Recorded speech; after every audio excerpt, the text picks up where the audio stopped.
Merci d'être avec nous sur Happiness. On commence cette journée ensemble jusqu'à 9h. Et tous les mardis matins à 8h35, on parle art. On adore parler de l'art.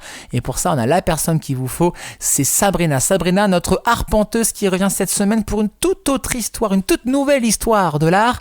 Une histoire autour de vagues. Autour d'une vague, même, pour être plus précis. Sabrina, tu nous en parles ce matin. Bonjour.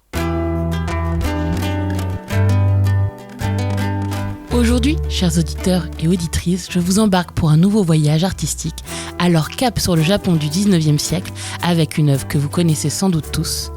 Comme un rappel de l'été qui se termine, il s'agit d'une vague gigantesque, des bateaux malmenés, un mont Fuji paisible à l'arrière-plan, vous l'avez en tête ? On va bien sûr parler de la grande vague de Kanagawa, l'estampe la plus célèbre de l'artiste japonais Katsushika Hokusai, que l'on appelle souvent simplement la vague. Réalisée vers 1830-1831, la vague fait partie en réalité de la série 36 vues du mont Fuji, un hommage au volcan sacré, visible ici comme un simple triangle blanc, presque perdu dans la composition. Plusieurs musées en conservent des exemplaires, tels que le musée Guimet, le Metropolitan Museum of Art, le British Museum, le Palazzo Maifei Casa Museo de Vérone ou encore la Bibliothèque nationale de France. Ils proviennent généralement de grandes collections privées d'estampes japonaises constituées au XIXe siècle. Pour information, Kusai réalise des estampes Okiyo, c'est-à-dire une technique de gravure sur bois qui permet en effet, par le nombre de reproductions qu'elle autorise, une diffusion beaucoup plus large des œuvres qu'avec une peinture. Donc il n'existe forcément qu'un exemplaire original.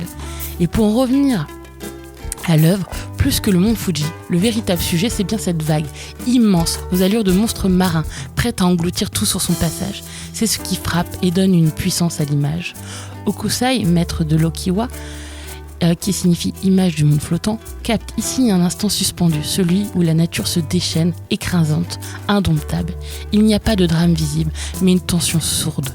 Les barques courbées, les rameurs invisibles, tout semble perdu d'avance. Toutefois, cette vague n'est pas un tsunami, c'est une okinami, une vague de haute mer fréquente au large du Japon. Hokusai ne représente pas une catastrophe, mais l'ordre naturel des choses. Le mont Fuji, impassible, rappelle la permanence face au chaos du monde. Cette image ancrée dans la tradition japonaise va conquérir l'Occident et dès la fin du 19e siècle, elle fascine les impressionnistes comme Monet, mais plus largement les artistes européens tels que Van Gogh, Gauguin. Tous tombent sous le charme du japonisme. Aujourd'hui, la grande vague est partout, sur des t-shirts, des tatouages, des emojis. Elle est devenue un symbole universel, une icône pop. Cette vague figée depuis presque 2 siècles continue à nous parler aujourd'hui, à l'heure du changement climatique, de notre fragilité. Après une immersion en pleine réflexion, on se dit à la semaine prochaine pour une nouvelle plongée dans l'histoire de l'art et un nouveau voyage à travers les œuvres et les monuments. Merci pour cette belle histoire, ce beau voyage ce matin Sabrina, retrouvé en podcast sur happinessradio.fr et vos plateformes de streaming. Et la semaine prochaine, avec ta belle chronique, on parlera de victoire. Voilà, victoire, pourquoi, comment, réponse dans l'arpenteuse, la semaine prochaine. On continue à parler art, culture, dans moins de 100 minutes avec Amélie dans votre agenda, dans Quoi de neuf, l'agenda culturel. Amélie qui vous emmène pour une visite guidée. Où va-t-elle nous emmener ? Allez, petit indice, ça se passe dans l'Oise. On en reparle juste après la playlist Happiness.